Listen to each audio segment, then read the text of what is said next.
Allez. Et André Villas-Boas va-t-il rester? Est-ce qu'on peut craindre un départ du coach phénomène dont on parlait en début d'émission? On est avec Bertrand Latour de la chaîne L'équipe, on est avec Romain Canuti, Christophe Champy du Phocéen, et on est avec notre dénicheur de pépites, Kevin Krivich, qu'on n'a pas encore beaucoup entendu, mais on s'intéressera de près à notre ami Kevin un peu plus tard dans l'émission. Mais tu interviens quand tu veux, évidemment, mon cher Kevin. C'est le principe du débat. Villas-Boas, donc, qui donne une interview à RMC où il annonce qu'il a envie de rester, mais avec des conditions.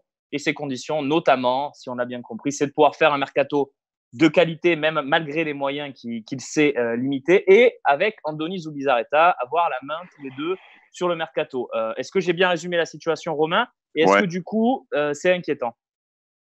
Non, c'est pas inquiétant. Quand on prend les déclarations au pied de la lettre, on peut se dire tiens, attention, il va demander au mercato. Mais dès le début, il savait qu'il y avait ces contraintes de fair play financier.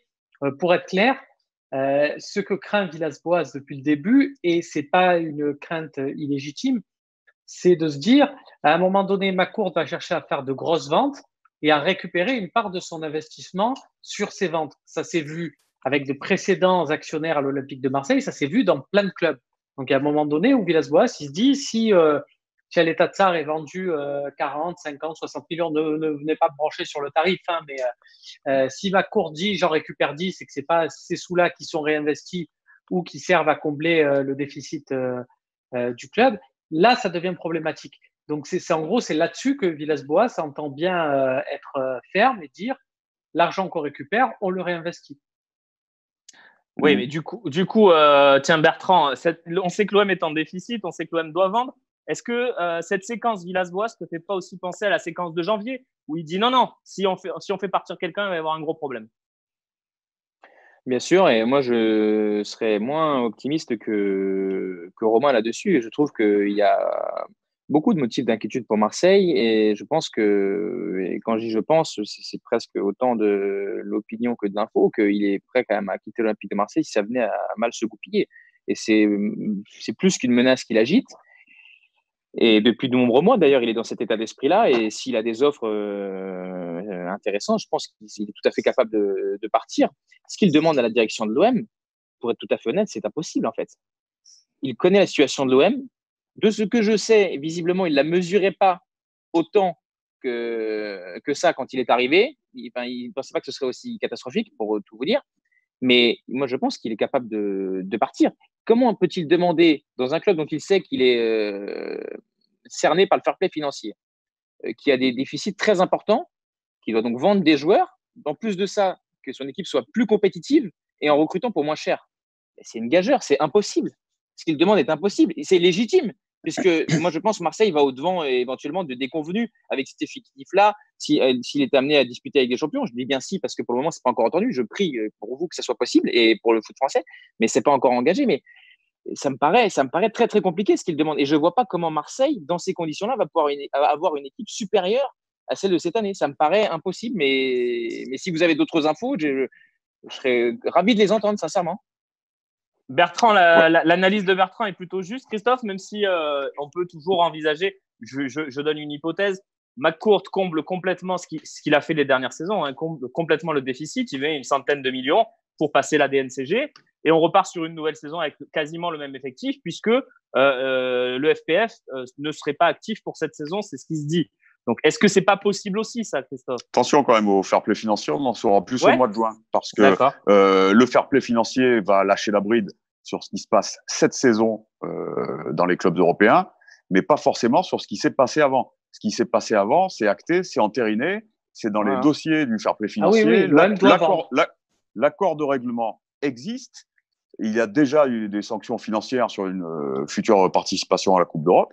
Mais pour l'instant, on n'est pas encore sûr à 100% que l'OM pourra disputer avec des champions la saison prochaine. Alors, on s'en approche évidemment, mais on ne sait pas ce que les conclusions de la cellule d'investigation, enfin, j'ai plus son nom, des juges du fair play financier. Après, concernant mon analyse de l'interview donnée par Villas-Boas cette semaine à RMC, ben moi, je suis un peu dans la team pessimiste avec Bertrand. Ouais, tu nous le disais au dernier talk, ouais. Ben oui, parce que moi, j'ai pas été rassuré du tout par cette interview. J'ai reconnu le personnage qui dit ce qu'il pense, qui dit ce qu'il veut, et qui est très honnête par rapport à tout ce qu'il nous dit. Donc ça, je l'enregistre et voilà, je continue d'être fan d'André Villas-Boas.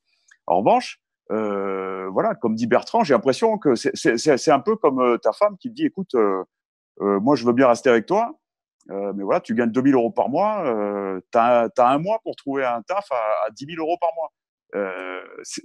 Tu vois, c'est un peu, il y a quand même une grosse pression. Non, mais bon. Ça sent le vécu, Christophe, ça sent le vécu. Non, pas du non, tout. Je déconne. C'est pour toi, tu gagnes beaucoup plus. Chercher une métaphore, bien sûr. Le décor derrière moi en atteste, évidemment. Mais non, moi, j'ai pas été rassuré parce que, comme dit Bertrand, j'ai l'impression que si Villas-Boas a une proposition qui le branche, alors il a dit non, j'irai pas en première ligue, mais enfin, s'il y a autre chose. L'Allemagne lui plaît notamment. Voilà, moi, je suis pas complètement rassuré. Il a dit tout ce qu'il fallait pour maintenir quand même un gros doute. Alors après, tu as raison, Romain, c'est Frank McCourt qui a la clé. Voilà, est-ce qu'il va le laisser partir ou pas? Ça, j'en sais rien. Mais j'ai l'impression quand même que Villas-Boas prépare un petit peu le terrain. Oui, il y avait eu aussi son. Voilà, au cas où. Il y avait eu aussi son post Instagram. Il y avait eu aussi son post Instagram. Le post Instagram merci beaucoup, c'était super. Qui m'avait pas vraiment rassuré parce qu'il n'évoquait pas du tout la saison prochaine. Là, c'est oui, j'ai envie de disputer avec des champions, mais j'ai envie de bien y figurer. Je suis pas là pour faire le rigolo. Je veux qu'on prenne les clés du recrutement avec Zubizarreta. Ça, c'est possible. Mais les clés du recrutement, c'est bien beau, mais pour recruter, il faut un chéquier aussi. Donc, ça, il sait pertinemment qu'il ne devrait pas l'avoir. Donc, voilà. Tout ça. Il y a quand même quelques paradoxes. Oui. Ça ne m'a pas vraiment rassuré. Alors, je vois Bertrand qui veut parler. Il y a Kevin, je vais l'interroger sur un point précis juste après. Et Romain, je t'ai vu pas d'accord avec ce que disait Christophe également. Donc, je voulais vous avoir tous les trois avant de conclure ce débat. Vas-y, Bertrand. Quels sont les paradoxes? Non, mais il bénéficie, et c'est tout à fait légitime, d'une très grande cote de popularité à Marseille. Je peux l'entendre puisqu'il a participé à ce que son effectif, dont il avait la responsabilité, surperforme la saison dernière. C'est totalement légitime. Mais par certains de ses actes, il y a quand même quelques aspects qui me semblent curieux. Le fait qu'il soit recommandé au salarié de l'Olympique de Marseille de rester en France et qu'il aille au Portugal. Le fait qu'il évoque des sujets financiers avec certains de ses joueurs cadres. Le fait qu'il dise de manière assez claire que le recrutement, il veut plus qu'en avoir connaissance. Il veut en être un des principaux artisans. Certaines de ces volontés sont plus ou moins légitimes, mais ça fait partie aussi des choses qui ont été largement reprochées à Rudy Garcia, d'aller dans des domaines qui ne sont pas de son ressort. Je ne cherche pas à dégrader l'image de Villas-Boas. Je dis simplement que ce n'est pas parce que tout est rose actuellement qu'il faut tout accepter de Villas-Boas au prétexte que Marseille est deuxième et lui donner des choses qui ensuite mettront Marseille dans des grandes difficultés, comme ça a pu être le cas avec Rudy Garcia, les entraîneurs. C'est toujours un peu la même chose. André Villas-Boas, il était très content quand même que Marseille lui propose d'entraîner une équipe avec le prestige de ce club l'été dernier. Qui voulait André Villas-Boas l'été dernier? Moins de monde, quand même. Il faut quand même s'en souvenir. Marseille ne doit pas dire merci à Villas-Boas tous les jours. Il y a aussi un peu de réciprocité. Oui, tu as raison, sauf qu'à la différence avec Garcia, c'est que Villas-Boas a introduit totalement Andoni Zubizarreta dans l'équation. Tout à fait. Ce qui n'était pas forcément le cas de l'ami Garcia. Et ça, c'est important, parce que l'injonction qu'il lance, on veut recruter avec Andoni, c'est notre domaine et on veut personne. En creux et entre les lignes, ça veut dire l'anglais, la Paul Aldridge qui est là pour faire les soldes. Pas question qu'il foute les pieds dans mon effectif. Moi, je l'ai compris comme ça aussi. Pas question qu'on ne valide pas, en tout cas.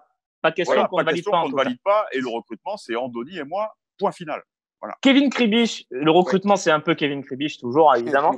Kevin, il y a Bertrand qui disait c'est impossible de faire une meilleure équipe avec pas d'argent. Est-ce que c'est possible? Non. Voilà. Moi, mon avis sur ce sujet-là, avoir une meilleure équipe, c'est sûr que si tu n'as pas d'argent, c'est compliqué. Il ne faut pas se voiler la face. Maintenant, moi, j'imagine, et de ce que je lis, c'est que l'Olympique de Marseille va sûrement se séparer de ses meilleurs joueurs, c'est-à-dire on parle souvent de Tchaleta-Tsar, de Sanson, qui ont une certaine cote. Je veux dire, Marseille ne pourra pas éternellement ne pas vendre de joueurs. Comme club, il faut vendre. Après, moi, je pense qu'au niveau de la quantité de l'effectif, c'est plutôt sur ça que parle aussi Villas-Boas. C'est-à-dire que cette année, il manquait beaucoup de remplaçants, beaucoup de joueurs pour faire tourner. Moi, j'imagine bien que l'OM se sépare de 2-3 joueurs qui ont la plus grosse cote. Mais si tu arrives à les remplacer par 5-6 joueurs, par contre, d'un certain niveau, quand même, d'un bon niveau pour jouer à l'OM, quitte qu'ils soient un peu moins forts. Mais en cela, je parle de joueurs d'avenir, de joueurs, tu vois, que tu commences à former, parce que je pense que l'Olympique de Marseille, les gens qui sont dans ce club sont au courant que l'OM va devoir repartir sur un cycle, et le but, c'est de se requalifier chaque année en Ligue des Champions. Alors certes, je comprends qu'on ne veut pas aller faire un 0 pointé comme il y a quelques années, mais c'est pas la priorité, la Ligue des Champions. Il faut comprendre que si elle allait, d'essayer à faire bonne figure, mais ce qui est important, c'est de se requalifier dans les 3 premiers. D'accord. Et moi, je pense que Marseille était court en effectif cette année, et comme je dis, voilà, on va peut-être se séparer de 2-3 bons joueurs, mais je vois l'OM recruter 5-6 joueurs à la place, et des joueurs d'avenir. C'est le plan, hein. C'est le plan. La conclusion, Romain. Kevin, hein. Conclusion, Romain. Le plan, c'est 3 grosses ventes. Le plan, c'est 3 grosses ventes et derrière 5 achats ciblés, comme tu dis, de joueurs qui peuvent prendre une nouvelle dimension à l'Olympique de Marseille. Face à votre pessimisme, ça sera la conclusion, Christophe et Bertrand, je vous rappelle que la saison dernière, il y a Ocampos, Luis Gustavo, Adil Rami, Mario Balotelli et Rolando qui sont partis. Bon, et Clinton je passe sous silence. Voilà. Je passe Clinton Ng, le prêt de Christopher Roquia aussi, si tu veux. Romain, voir le départ de Thomas Subotan. C'est comme tu veux. Et que pour ça, on a recruté Benedetto, Rongier et Alvaro.